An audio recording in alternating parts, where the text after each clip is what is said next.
C'est- On est ravis en tout cas de vous accueillir pour ce Café PME+, avec Olivier et Aline des Jardins de l'Orberie qui vont partager leur témoignage sur ce sujet plus que d'actualité de la consigne pour réemploi. Merci Olivier et Aline d'être présents. Donc, je présente Olivier qui est directeur marketing des Jardins de l'Orberie. Et Aline, qui est animatrice RSE QHSE. Enfin, RSE et sécurité, c'est ça. Voilà, bienvenue à tous les deux et bienvenue à tous.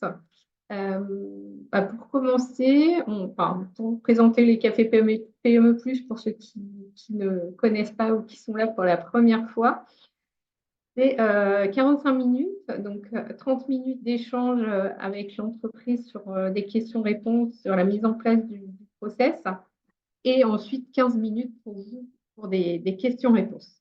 On va vraiment aborder les points de façon concrète. L'objectif est que vous ayez une vision pour le mettre en place dans vos entreprises, ou au moins vous intéresser au sujet, savoir dans quelle mesure ça pourrait être réalisable à terme. Olivier, je vous laisse la parole. Je vous laisse vous présenter l'entreprise, les Jardins de l'Orberie, dans un premier temps.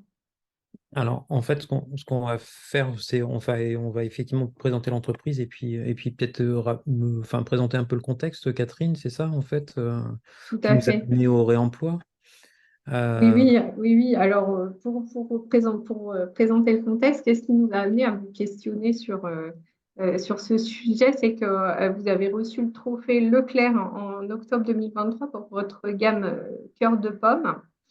Sur la thématique mise en avant de vos politiques emballage et réduction de l'empreinte plastique. Et vous avez, c'était par la création du groupe national de consignes pour réemploi de vos bouteilles en verre. Donc, on a voulu en savoir plus sur le sujet et donc voilà pourquoi on a pu commencer à échanger. Donc, Olivier, je vous laisse présenter le projet, l'entreprise et puis le projet dans un premier temps. C'est ça. Alors, tout d'abord, merci Catherine d'avoir pensé à nous sur ce sujet-là. Une Et toute petite question, est-ce que tout le monde voit la présentation d'Olivier à l'écran? Est-ce que c'est OK pour vous?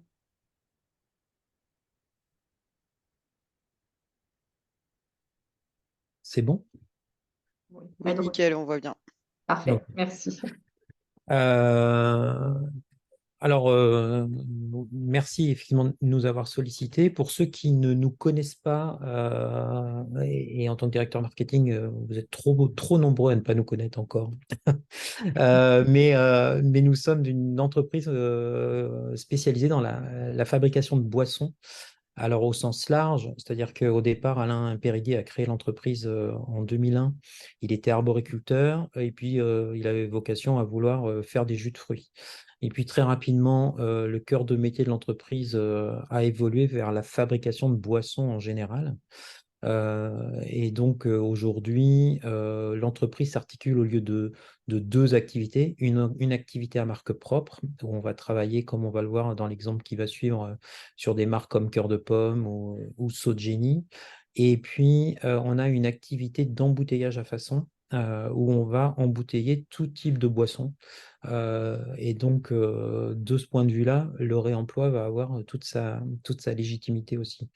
Aujourd'hui, l'entreprise a une croissance de 18% sur l'année 2023, avec un chiffre d'affaires à 16 millions d'euros. On est sur des croissances très fortes, notamment soutenues par le marché, puisque effectivement, le marché des boissons sans alcool se développe très rapidement ces dernières années. Alors, je vous passe sur les étapes structurantes de l'entreprise, si ce n'est qu'en 2020, effectivement, depuis 2020, on est labellisé PME+. Et puis, ces dernières années, on a un petit peu, j'allais dire, accéléré sur les logiques d'impact environnemental.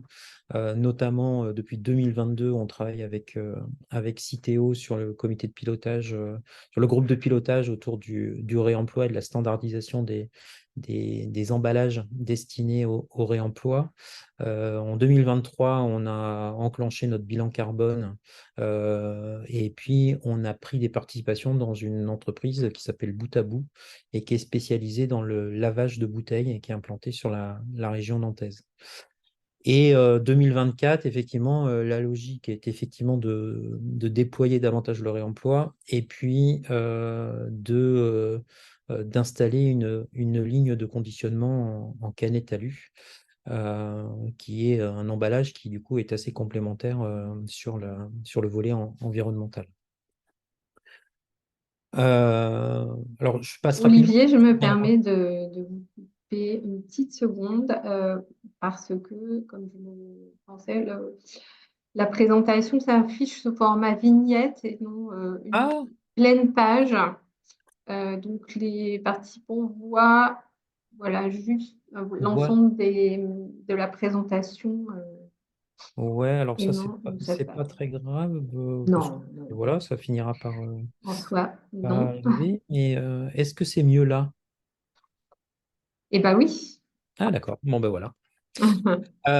Bon, ça, c'est très rapidement pour expliquer aussi que l'entreprise est quand même très investie sur les réseaux, dans les logiques de filière amont, mais aussi dans une logique consommateur, et que c'est bien tout ça qui aujourd'hui motive l'entreprise, et fait que l'entreprise avance. Et avec une vision et des valeurs fortes, puisque dans la logique de façonner une offre alimentaire qui soit utile à l'homme mais à l'environnement, on a des valeurs tournées autour de l'ambition durable, du plaisir, de la loyauté, mais aussi de l'exploration. C'est aussi pour ça certainement qu'on est dans la logique du réemploi depuis maintenant 2 ans. Et pour ceux qui voudraient avoir une vision globale de l'entreprise, hein, voilà, donc la société, c'est les Jardins de l'Ormerie. JDLO, c'est notre marque de prestation de services, donc c'est la marque qu'on utilise pour vraiment faire dans notre relation B2B d'embouteillage à façon. Et puis après, à côté, on a Cœur de Pomme qui est plutôt positionné sur les boissons à base de fruits, notamment les purs jus, et qui est distribué en grande conso. Sogeni, qui est la marque dédiée au marché premium et qui est davantage dédiée à l'export.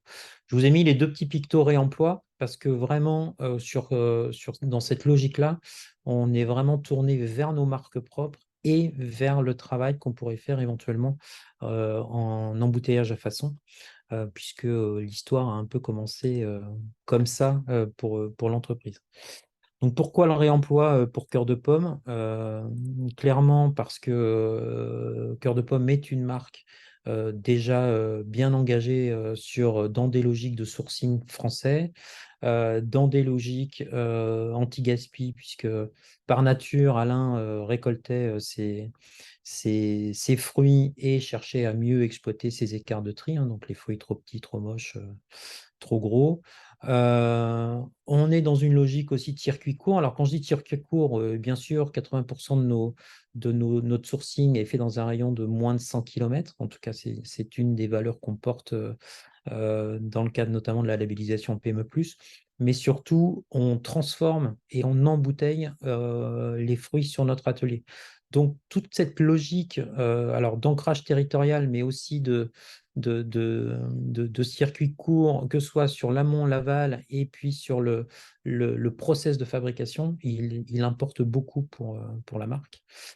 Et puis, effectivement, après, si on rentre dans le détail des recettes, on essaye toujours de développer des recettes qui soient le plus clean label possible et en travaillant avec la filière sur des labels et sur des engagements.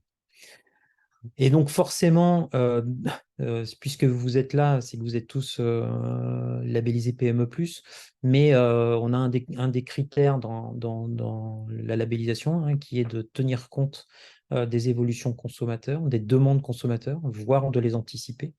Et aujourd'hui, même si dans un contexte inflationniste, les consommateurs vont peut-être davantage s'orienter sur le prix, il reste que 63% des Français sont sensibles à l'impact environnemental des produits qu'ils achètent. Alors, c'est aussi très important sur la boisson, parce que sur la boisson, le plastique, enfin les conditionnements plastiques sont montrés du doigt très souvent, hein. Quand on montre des océans recouverts d'emballages, on a souvent des bouteilles en plastique. Et donc, on fait partie des secteurs qui sont très certainement les plus impactés par le sujet. Et puis, on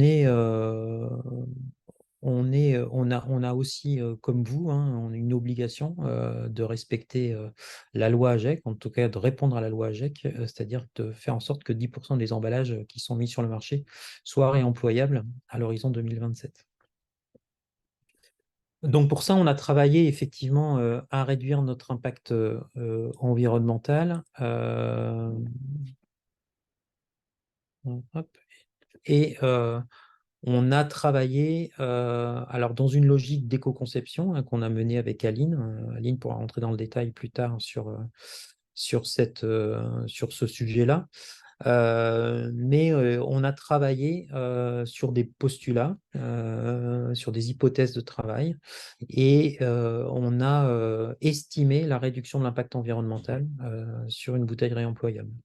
Donc, on est parti de notre produit standard, donc 1 litre de jus, et on est parti du postulat qu'il fallait 200 km entre la distance collecte-laveur, 200 km entre la distance entre un laveur et l'usine.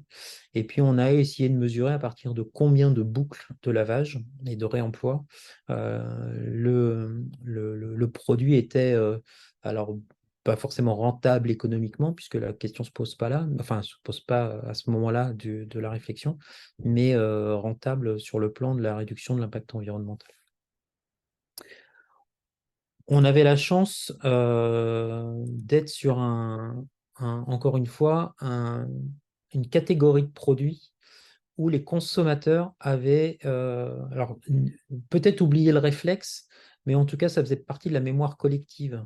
C'est-à-dire que tout le monde, enfin les gens de nos générations, ont en mémoire les parents qui allaient au magasin ramener leurs bouteilles. C'est encore le cas en plus dans certaines parties du territoire, hein, parce que dans l'est de la France notamment, c'est encore assez ancré. Et donc, il y a quand même cette logique de se dire que dans la boisson, ça a existé. Et donc, ça peut se remettre en place. On a travaillé sur une gamme qui était assez courte, mais avec des références qui permettent d'avoir de la rotation. Parce que c'est important pour un point de vente de se dire que ce n'est pas des produits morts, ce n'est pas des zones mortes, et que la rotation, ça fait partie des éléments de succès du produit. Bon, la marque porteuse de sens, ça je vous l'ai dit tout à l'heure. Et puis, effectivement, on peut s'interroger sur le merchandising, et notamment le consommateur, quand il arrive en magasin, comment est-ce qu'il repère ces produits-là? À quel endroit du magasin ça doit être positionné? Quelle est la logique? Quel est le parcours d'achat du consommateur? Quelle est son expérience? Donc, on a repensé le produit aussi dans sa façon, dans la façon de le traiter, hein, puisque bon, la logique, c'est d'avoir une bouteille qui soit plus lourde pour qu'elle soit plus résistante aux différents lavages, aux différents process de transformation. Nous, on est sur des circuits, on est sur une ligne où le produit va être maltraité, entre guillemets, parce qu'il va subir une montée en température, le produit va être pasteurisé. On est sur un tunnel de pasteurisation, donc il y a un effet mécanique où les bouteilles peuvent se choquer les unes aux autres. Et quelquefois, sur certains produits, on peut être sur des produits gazéifiés, donc la bouteille subit une pression pression liée à la gazification. Et donc, il faut que la bouteille soit suffisamment résistante. Et donc, on utilise des bouteilles qui sont plus épaisses. Alors, pour l'instant, on utilise des standards sur le marché, mais des bouteilles qui sont plus épaisses. On a dû adapter la qualité de l'étiquette et faire, là c'est pareil, un arbitrage entre ce qui est clinquant et ce qui se voit en rayon, et puis ce qui peut se décoller facilement sur la bouteille. Et puis on a identifié clairement le produit avec le logo national du réemploi pour permettre aux consommateurs de reconnaître le produit en magasin. Donc ça, c'est des choix, c'est des vrais partis pris parce que effectivement, le positionnement du logo réemploi, par exemple, en facing, tout le monde ne le fait pas forcément. Et surtout, enfin moi, en tant que directeur marketing, j'aurais loupé une étape si on avait lancé un produit réemployable et si le consommateur finissait par ramener son produit dans son bac de tri et le gérer comme du verre perdu. Et donc l'important pour nous là-dessus, c'était de trouver un point de vente, un distributeur qui assure vraiment cette logique-là. Et donc, je ne sais pas si autour de vous, vous connaissez la start-up Le Fourgon qui est née aujourd'hui, enfin qui a désormais 2 ans.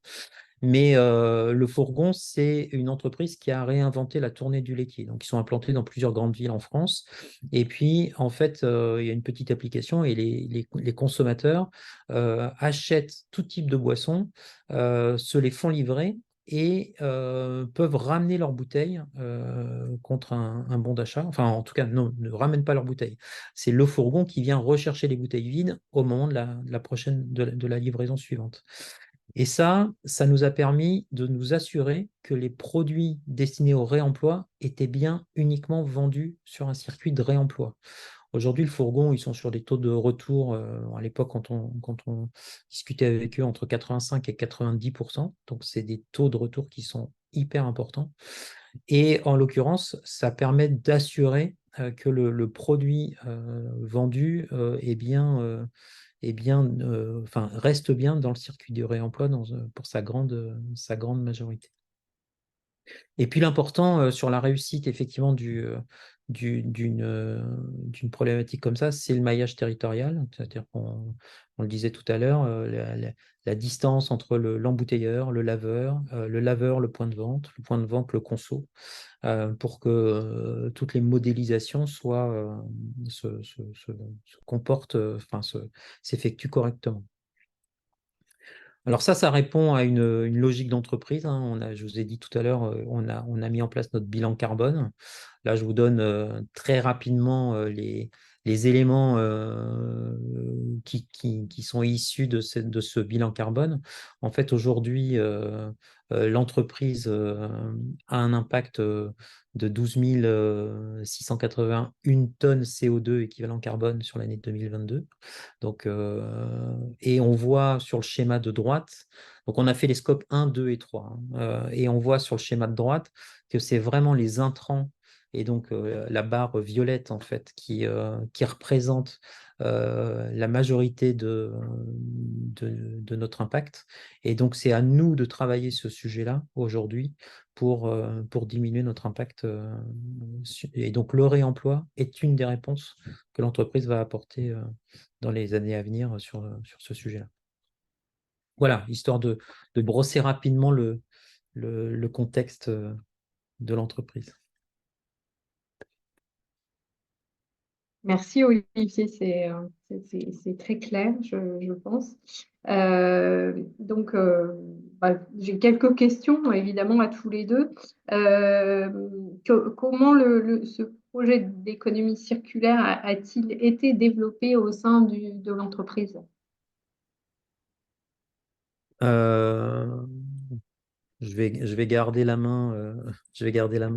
C'est Olivier qui Ouais, garde la main, bien ouais, c'est sûr. ça. Mais parce que je suis dans l'entreprise depuis 15 ans et que Kaline est arrivée plus récemment. Donc la genèse, c'est davantage moi qui l'ai. Mais on faisait partie d'un programme qui s'appelle les accélérés avec la BPI.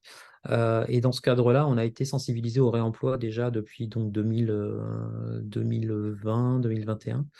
Et à l'époque, on nous met en relation avec Bout à Bout et avec Célie Couché qui portait la création de cette entreprise, enfin de cette association à l'époque qui est devenue une entreprise. Donc au départ, c'était essentiellement des échanges informels parce que, j'allais dire, personne ne savait trop par quel bout le prendre, en fait, hein, ce sujet-là. Et puis, nous, en tant que petit opérateur, on avait un peu de mal à se projeter. Il y a eu un élément déterminant quand même, c'est une enseigne qui s'appelle Biocop, pour laquelle on travaillait sur un jus de fruits gazéifié et qui vient nous voir et qui nous dit, bah, nous, on aimerait tester le réemploi. Et donc, ça s'est fait sous un angle un peu expérimental dans un premier temps, où on s'est dit, on teste, voilà, donc sous l'impulsion de Biocop, mais on adapte notre format de bouteille. On a échangé avec eux sur le type d'étiquette, sur leur retour d'expérience. Et donc, c'est quand même, j'allais dire, une histoire de rencontres et d'opportunités avec des opérateurs. Très clair. Est-ce que vous pouvez nous dire pourquoi cette gamme cœur de pomme en particulier? Vous l'avez abordé un tout petit peu dans la présentation, mais il y a peut-être un peu plus à dire. Mais en fait, alors, dans la présentation, c'est vrai que je l'ai présenté en disant sur le fait que ça fait partie de l'ADN de la marque que d'être sur ces positionnements-là. Mais en fait, on était aussi beaucoup challengé sur les réseaux sociaux par les consommateurs qui nous disaient, mais alors nos jus sont conditionnés dans ce qu'on appelle les bouteilles twist-off fraîcheur, hein, donc les gens réutilisaient ces produits-là pour faire des potages. Et donc en fait, c'était oui, on n'arrive pas à enlever vos étiquettes, c'est quand même dommage de mettre ces produits-là à la poubelle. Donc il y avait quand même ces petits. Ce petit poil à gratter de la part des consommateurs sur ces sujets-là. Et moi, en même temps, voilà, j'avais une logique marketing de me dire, bah oui, mais en rayon, mon étiquette, faut qu'elle brille, faut que je sois le plus visible du rayon. Et donc, en fait, donc, quelquefois, il y avait un peu de dissonance entre ce qu'on pouvait porter comme message et puis la réalité du commerce. Euh, mais comme je le disais tout à l'heure, voilà, le fait qu'on soit une petite entreprise assez agile, avec un process de fabrication qui fait que on a la capacité de pouvoir changer de format de bouteille assez facilement, et bien en fait, ça nous a quand même plutôt aidé dans la mise en œuvre assez rapide du sujet. Et c'est plutôt une question pour Aline cette fois-ci. Comment Aline, la mise en place du projet peut-elle répondre aux exigences RSE du label PME+. Bonjour tout le monde. C'est un projet qui est plutôt transverse et qui va mobiliser pas mal de métiers différents. Et pour le coup, ça permet de répondre à pas mal d'exigences du référentiel. Olivier en a un petit peu parlé enfin, on en a plutôt parlé même tout à l'heure sur le volet enfin, volonté du consommateur. Donc, les consommateurs sont aussi en demande de ces sujets-là et du coup ça permet aussi d'être sur le volet écoute consommateur, de pouvoir y répondre. Il y a toute la partie innovation puisque le label RSE, enfin le label PME+, pardon, a toute une partie innovation. Et bien sûr, ça répond également à toute la partie éco-conception, prévention des pollutions sur le volet prélèvement des matières premières, gaz à effet de serre, utilisation de l'eau. Donc, c'est assez complet en termes de prévention des pollutions. Donc, ça permet quand même de répondre à plusieurs exigences du label avec ce projet. Merci Aline. Est-ce que vous pouvez nous partager tous les deux enfin, la mise en œuvre du projet en interne? euh, Quelle organisation a été mise en place? Je te laisse avancer, Aline. Oui. Olivier en a parlé tout à l'heure, mais effectivement, nous, on a un outil industriel qui est assez flexible. Donc, on a déjà une agilité dans ce qu'on fait passer sur les lignes. Donc, en soi, sur la partie industrielle, on n'a pas eu trop de mal à mettre en place ces bouteilles-là sur nos lignes. Après, il y avait quand même quelques détails à penser, notamment les étiquettes, puisqu'il faut que les étiquettes puissent se décoller pour pouvoir que les bouteilles soient ensuite lavées et réemployées. Euh, on avait aussi du coup toute la partie palettisation. Et en fait, c'était important de me mobiliser beaucoup de services. Enfin, c'est pas seulement marketing, mais c'est aussi le commerce, la RSE, la maintenance, la partie industrielle. Donc, c'était vraiment important d'intégrer tous les corps de métier dans le projet. Et puis, on avait aussi en parallèle fait un projet avec l'ARIA Nouvelle-Aquitaine. Donc, c'était un club éco-conception qui a permis quand même de structurer un petit peu la démarche, de mettre un peu des chiffres sur ce qu'on faisait et de nous donner des outils aussi pour mesurer un petit peu le projet. Olivier, tout à l'heure, il a présenté quelques chiffres sur les réemplois, sur l'impact. Et du coup, vraiment, ce club éco-conception a permis vraiment de mettre des chiffres sur ce qu'on faisait et structurer un petit peu la démarche. Je sais pas si Olivier, tu as des choses à ajouter. Non, non, après, encore une fois, je pense que si on a été vite sur le projet de notre côté, c'est parce que on avait des formats de bouteilles qui étaient approchants, donc il n'y avait pas une remise en question globale du process enfin de l'outil de production. Donc, dans les valeurs de l'entreprise, il y a il y a le volet exploratoire, mais la prise de risque, elle était quand même assez faible. Euh, Aujourd'hui, plus globalement, on travaille avec Citeo sur un modèle de bouteille qui serait un modèle qui sera vraiment dédié au réemploi. Et là, on est dans une autre logique, effectivement. Merci Olivier et Aline. J'ai énormément de questions dans le chat, hein, donc je crois qu'il y a, voilà, on va y venir après. Rapidement, quels sont les interlocuteurs externes? Tous les interlocuteurs, vous en avez évoqué certains, mais pour resituer. Alors, en fait, sur les interlocuteurs externes, on a effectivement, alors on a bout à bout, mais alors bout à bout, c'est parce que c'est notre laveur régional. Après, vous avez le réseau consigne qui regroupe l'ensemble des laveurs en France. Donc, vous avez des gens comme Oh la consigne, ma bouteille s'appelle Revient, Usage. En fonction des. Nous, on est dans la boisson, donc bout à bout est pertinent sur la boisson, mais vous avez des gens qui vont être spécialisés sur le lavage des emballages sur les plats cuisinés, sur des bocaux de confiture. Voilà. Donc, j'allais dire, allez sur le réseau consigne et là, vous verrez quel est le laveur. Donc, bout à bout, c'était, en revanche, c'est vraiment un interlocuteur déterminant parce que Célie Couchet a nourri une vraie réflexion sur l'ensemble du process. Donc, il y a un vrai accompagnement technique.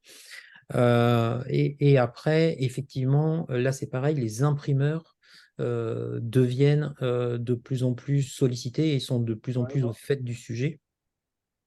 Et là, je vous invite vraiment, parce que j'allais dire, chaque imprimeur et c'est normal, hein, cherche à vendre sa technologie, mais au-delà de les solliciter, renseignez-vous auprès des laveurs, parce qu'aujourd'hui, on constate un des biais dans l'histoire, c'est que nous, on pose une étiquette sur une bouteille. La bouteille, ensuite, elle est récupérée et elle est stockée chez les laveurs. Et en fonction des stockages des laveurs, et ben, en fait, l'étiquette qui était censée, si c'est stocké en extérieur, par exemple, l'étiquette va prendre des UV et du coup, l'étiquette ne va plus se comporter du tout de la même manière au moment du lavage. Et donc, on a vraiment besoin d'être en relation étroite avec les imprimeurs, avec les laveurs, et de comprendre vraiment le circuit, le schéma d'une bouteille réemployable pour s'assurer que l'étiquette s'enlève bien, que la bouteille se lave bien, que la bouteille, quand elle revient chez nous, elle répond bien aux normes IFS, parce qu'en fait, aujourd'hui, nous, on a une certification IFS et on a des points critiques sur de la boisson. C'est le bris de verre, c'est effectivement la bactério, la microbio. Donc, en fait, tous ces éléments-là doivent être encadrés derrière, parce qu'on reste quand même sur de l'alimentaire. C'est pas comme si on travaillait. Alors, je connais pas les normes en hygiène, mais voilà, on a vraiment cette obligation-là. Donc, fabricant d'étiquettes, c'est important. Les laveurs, c'est important. Et puis, effectivement, après, c'est pareil, il y a des appels à projets qui sont quelquefois lancés par Citeo ou par l'ADEME. Et là, en tant qu'entreprise, vous avez quelquefois des aides, enfin des subventions à aller chercher pour aménager votre outil de production. Parce que le réemploi fait partie des priorités euh, qui sont mises en avant sur les subventions ADEME, notamment. Merci Olivier. Euh, alors, on va passer au frein, hein. Quel frein euh, avez-vous rencontré dans le projet? Je m'adresse peut-être à Aline pour cette question. Sur les freins, Olivier l'a évoqué, effectivement, il y avait la capacité des laveurs à nous retourner des bouteilles lavées avec un cahier des charges aussi bon que des bouteilles neuves, avec notamment pas de corps étranger, des bouteilles en bon état, un plan de palettisation correct, puisque nous, par exemple, on a un outil industriel qui permet enfin, on dépalétise pas à la main et si c'est pas palettisé correctement, forcément, ça fait de la manutention manuelle en interne. Donc, ça a été tout un travail de réflexion sur un cahier des charges aussi pour qu'on ait des bouteilles qui puissent être intégrées dans notre plan industriel en termes de d'IFS, mais aussi en termes de machines. Après, on a parlé un petit peu aussi, c'était du coup se rapprocher des. Enfin, ça n'a pas vraiment été un frein, si je ne me trompe pas, Olivier, sur les étiquettes, ça a été plutôt rapide à mettre en place. C'est-à-dire que tout est un frein, puisque on remet en question de l'existant. Mais par contre, effectivement, il y avait des réponses derrière. C'est-à-dire Mm. donc, on ne peut pas considérer que ce soit vraiment des freins. Moi, je dirais que le plus grand frein, il est sur nos a priori, en disant ça marchera jamais. En France, on n'est pas structuré pour ça. J'allais dire, c'est les mêmes logiques que le pourquoi on n'avance pas quelquefois sur le plan environnemental. C'est pas à moi de le faire, c'est aux distributeurs de mettre en place. C'est aux distributeurs de mettre en place la boucle. C'est à l'État de nous aider à supporter ça.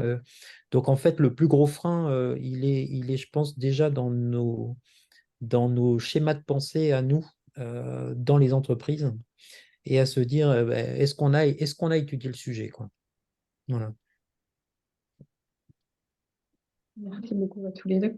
Quel conseil vous adresseriez à une entreprise là, qui souhaite franchir le pas, mettre en place le réemploi des emballages?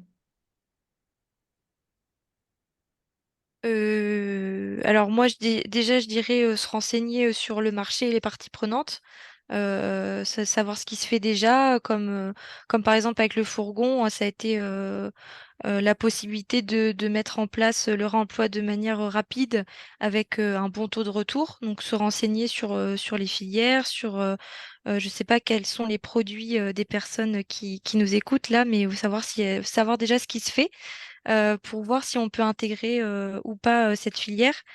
Je pense que c'est important de ne pas travailler dans son coin sur ce sujet-là parce que plus il sera mutualisé et plus il va pouvoir être périn sur le long terme, aussi bien économiquement que sur le plan environnemental. Parce que si on fait tous du réemploi un petit peu dans notre coin, peut-être qu'au début, on va effectivement on fait de l'innovation, mais les consommateurs vont être un peu perdus. Donc je pense que plus on se sera mutualisé et plus ce sera un projet qui sera périn. Voilà, et puis comme on disait Olivier, se rapprocher des acteurs importants comme les laveurs, les distributeurs, les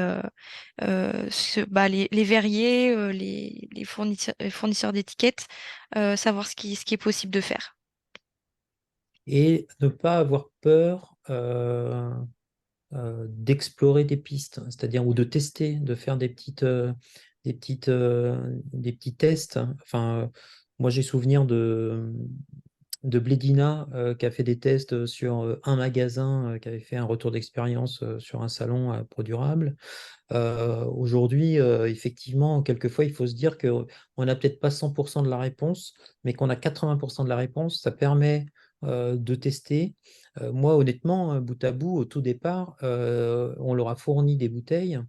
Les étiquettes ne s'enlevaient pas correctement. Elles ont fini pour certaines en verre perdu, mais ça leur a permis de comprendre pourquoi ça ne fonctionnait pas. Et c'est vraiment quand on passe à cette échelle-là qu'on arrive à se rendre compte aussi voilà, des points d'amélioration.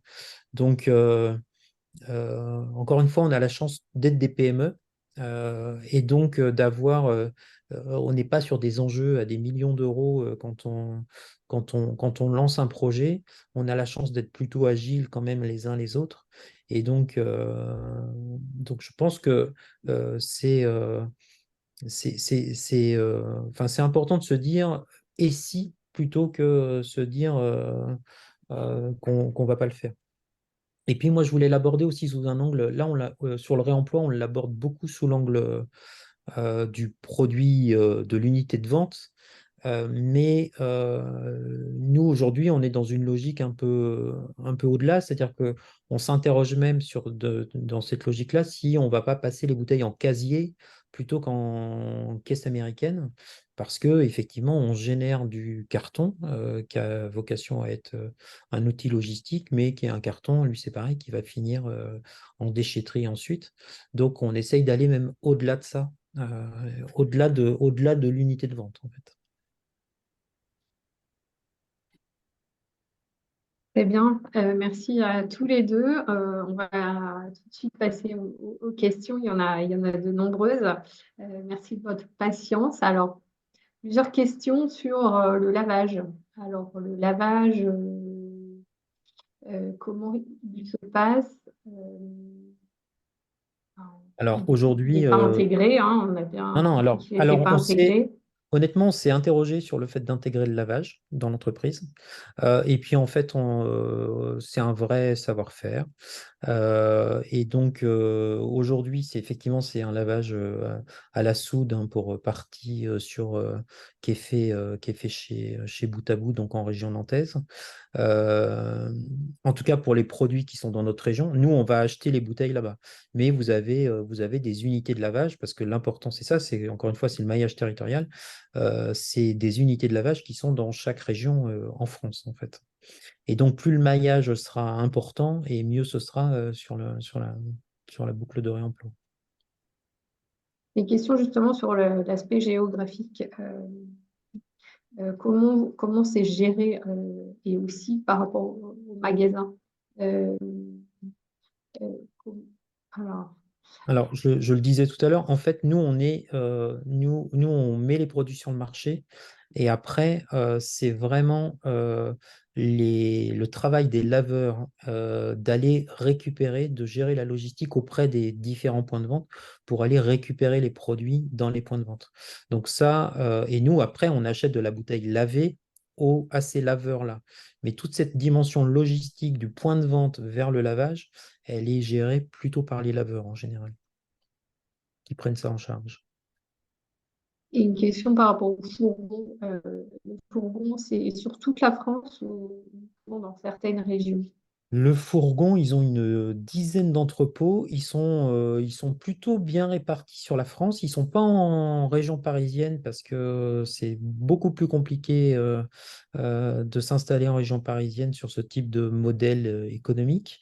Mais ils sont sur Nantes, ils ont commencé, ils viennent du nord à la base, hein. Donc ils sont sur Lille, ils sont sur Nantes, ils sont sur Lyon, ils sont sur Bordeaux. Voilà, donc voilà, je pense que de ce point de vue, ils ne couvrent pas le territoire français, mais ils ont une dizaine de grandes villes sur lesquelles ils sont. D'accord. Une question sur le coût et aussi une question sur euh, alors, Alors, il y a différents aspects. Sur le coût, nous, le coût de fabrication d'un produit, il est un tout petit peu plus cher qu'une bouteille conventionnelle. euh, Parce que l'étiquette est un produit spécifique. Aujourd'hui, c'est vraiment l'étiquette qui impacte la différence de coût parce que à terme, une bouteille lavée revient moins cher qu'une bouteille neuve mise sur le marché. Ça revient pas beaucoup moins cher, mais ça revient moins cher quand même. Donc, en fait, l'idée quand même, c'est que nous, sur notre prix de vente, on arrive à équilibrer le sujet. Après, se pose la question de la consigne pour le consommateur. Et là, effectivement, on est dans des logiques où les consommateurs viennent remettre leurs bouteilles dans des machines qui sont dans les points de vente ou alors dans des casiers. Et là, c'est plutôt, j'allais dire, c'est plutôt en fonction des enseignes que ça se gère. C'est-à-dire, il y a des gens qui vont récupérer 2 centimes, voilà, il y a des gens qui vont. Mais en partant du principe qu'un consommateur peut ramener une bouteille dans le magasin où il a acheté la bouteille ou dans un autre point de collecte. Donc, très bien. Euh, Est-ce que vous avez un taux de retour des bouteilles ramenées via bout à bout? alors, en fait, sur le fourgon, je disais tout à l'heure, j'annonçais des taux de retour autour de 85%. C'est énorme, hein. En revanche, dès qu'on est sur des magasins, là, en revanche, les expériences sont en train de se mettre en place, mais on va être sur des taux de retour aujourd'hui parce que le réflexe est pas du tout installé. On va être sur des taux de retour qui vont être beaucoup plus faibles, hein. On va être autour de 30 ou 40%. Donc, D'accord. L'alimentarité, comment vous assurez le fait de répondre à la certification IFS, par exemple, sur l'alimentarité des bouteilles après le lavage? Euh, Concernant l'alimentarité, pour certains laveurs, ils vont avoir, ils vont être certifiés ISO 22000, donc qui permet de garantir l'alimentarité après lavage des bouteilles. Donc pour cela, leur certification permet de répondre à l'IFS. Pour les autres, justement, on avait réfléchi à un cahier des charges en envoyant, nous, aux laveurs, notre cahier des charges par rapport à ce qu'on attend pour l'IFS. Donc, enfin, ça va être, on a pensé à tout ce qui va être, bien sûr, pollution chimique, corps étranger, tous ces aspects-là ont été vus euh, dans notre revue HACCP. D'accord. Merci Aline. Une question sur le maillage géographique. Est-ce que vous avez réussi à couvrir l'ensemble de la France? alors, j'ai pas entendu la question. On a un espèce Euh, d'avion militaire qui vient de nous passer au-dessus de la tête. Avez-vous réussi à couvrir toute la France? Non, alors nous, non, sur notre marque, non, en fait. Encore une fois, aujourd'hui, notre plus grande expérience, notre meilleure expérience, elle est avec le fourgon et ils sont pas sur toute la France. Mais l'objectif, ça doit être ça, oui. Mm. Mais c'est tout l'intérêt aussi de travailler sur des bouteilles standards. C'est-à-dire que aujourd'hui, si on avait des modèles de bouteilles dédiés, enfin, ça deviendrait plus compliqué à gérer. Là, nous, on travaille avec des bouteilles standards. Donc,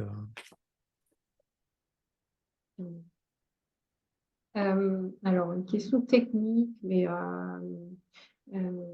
si la bouteille est rachetée à chaque fois après le lavage, y a-t-il un décrochage de PVC pour le consommateur par rapport à l'équivalent en verre perdu? Euh, c'est-à-dire, nous, par rapport au prix auquel on achète la bouteille, parce qu'en fait, Est-ce que vous pouvez préciser? J'ai nous, on a vraiment des pas. grilles de tarifs. Nous, on a des grilles de tarifs de la part des laveurs.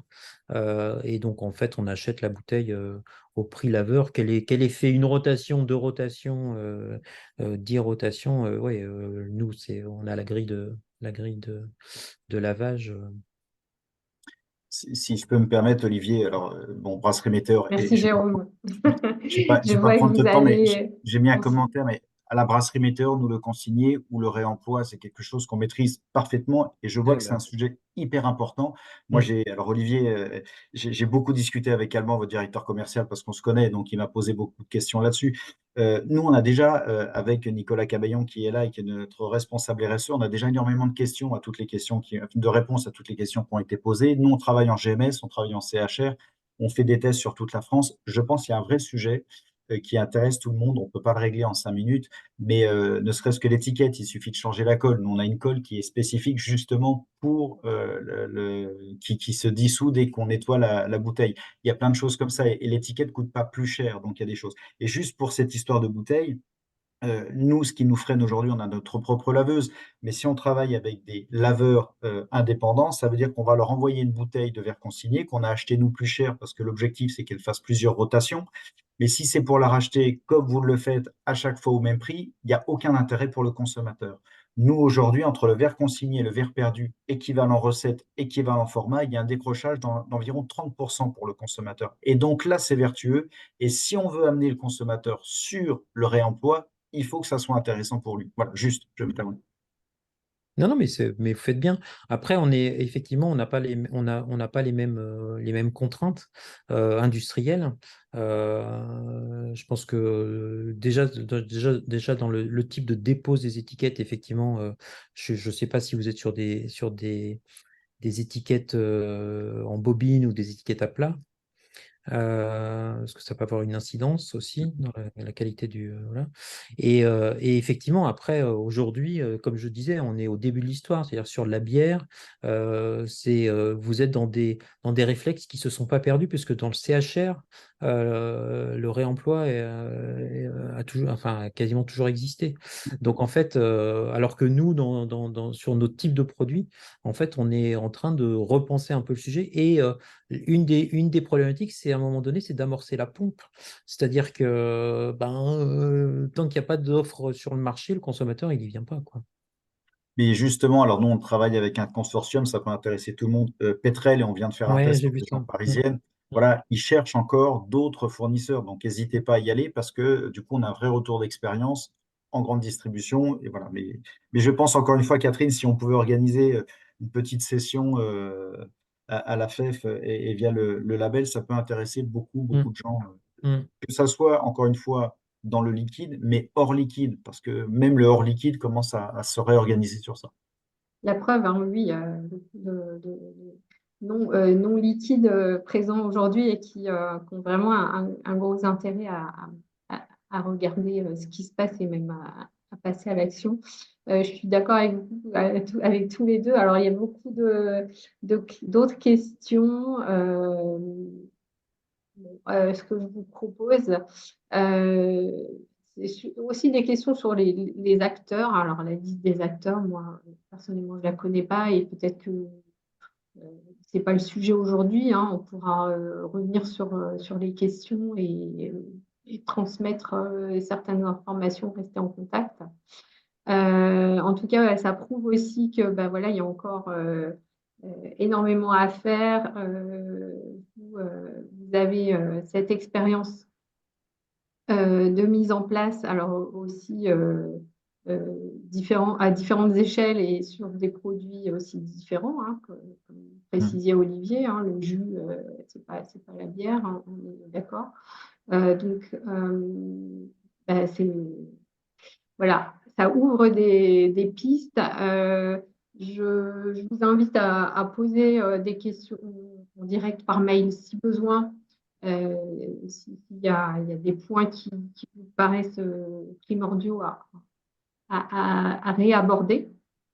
Je pense que aussi bien Olivier, Aline restent à disposition et Jérôme aussi. Jérôme, je regarde ça avec Blandine.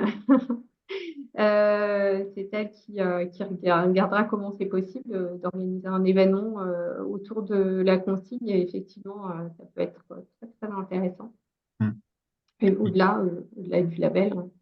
Mais encore une fois, et juste pour rassurer tout le monde, et c'est ce qu'Olivier et Aline disaient, et je remercie beaucoup les Jardins de l'Orberie d'y être allés parce qu'en très peu de temps, franchement, en très peu de temps, entre le début des discussions que j'ai pu avoir avec leur directeur commercial et la mise en place, ça s'est fait relativement rapidement. Donc ça veut dire que c'est pas un frein. Il ne faut pas se dire, et Olivier avait raison là-dessus, il faut arrêter de se dire que c'est pas pour nous. Franchement, ça peut être pour tout le monde et ça peut être mis en place relativement rapidement. Merci beaucoup pour cette conclusion. Est-ce que Olivier ou Aline, vous voulez ajouter un petit point ou faire une petite conclusion? Non, moi, je voulais vous remercier, en tout cas, effectivement, de cette possibilité de parler de ces sujets-là. Parce que là, bon, entre la brasserie Météor et nous, on est tous les deux dans le liquide, mais voilà, effectivement, je pense que c'est un sujet qui va bien au-delà des liquides. Voilà. Mais on est à disposition, hein, si, alors moi, dans notre périmètre, mais si on peut faire des mises en relation, il n'y a pas de souci, on peut donner des contacts, soit Aline, soit moi. On doit faire partie du listing des mails que vous avez reçus dans l'invitation, donc je pense que voilà. Oui, bien sûr, c'est le cas. Et si vous êtes d'accord, Olivier, je partagerai votre présentation à l'ensemble des participants. Ouais. En revanche, ah oui, il y a quelque chose quand même que j'ai pas dit, et ça c'est important aussi, parce que dans les freins, il y a aussi tous les gens qui vont dire que c'est pas rentable, ça vaut pas le coup d'aller sur le réemploi. Et donc, la logique de l'éco-conception, elle est importante aussi, c'est-à-dire que vous soyez en mesure de pouvoir comparer l'impact environnemental de votre verre perdu par rapport à votre verre réemploi.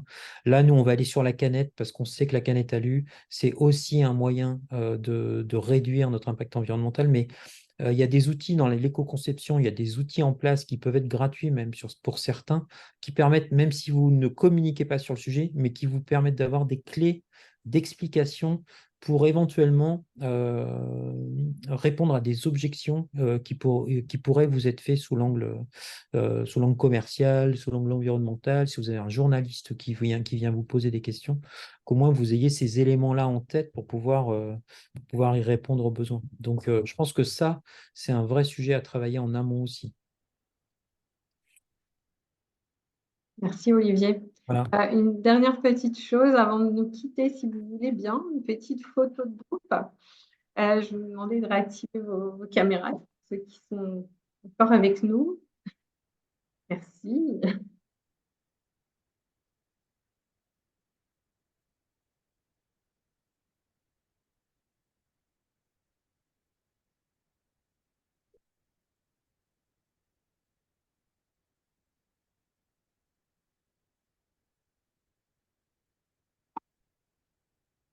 La petite caméra qui s'active. J'en ai une partie, ça sera déjà génial. Merci à tous. Alors, vous êtes prêts? Une petite minute, ça met un peu de temps à s'afficher. Je vous libère, c'est promis. C'est parti. Un petit sourire. Je fais une petite vérification. Être sûr que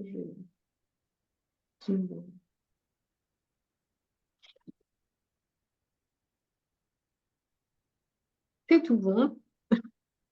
Merci à tous. Je vous souhaite une très très bonne après-midi. Merci. À très Merci, bientôt Catherine. pour un prochain Merci. Café PM+.